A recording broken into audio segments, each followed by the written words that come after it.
Lapsel hea ja kindel tunne ringi käia internetis. Ta ei märka kurje jõude, kes ei ole kindlalt ketis, et võib kauni jutu taha peita ennast ilge petis.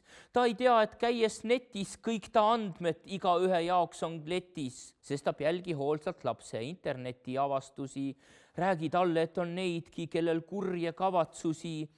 Et kui märkab mõne võõra huvi ebatervelt kahtlast, et ta neile kirjadele parem üldse kui ei vastaks. Lapsel iseseisvusmõte kunagi peas puhkeb, ehk ei taha teada anda, kellega ta suhtleb. Oma rida ajada ta ikka taha puhkelt, siis ei ole lahendus, kui seinast tirit juhtmed. Siis on hea, kui juba teab ta igat interneti ohtu, teab, et võhivõõraga ta 4 silma all ei kohtu.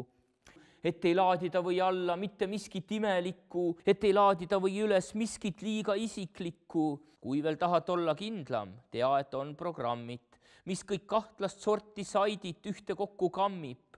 Nende ustele ta ette tabaluku rammib. Jälgi last, kui ta on netis, kuidas ta seal käitub.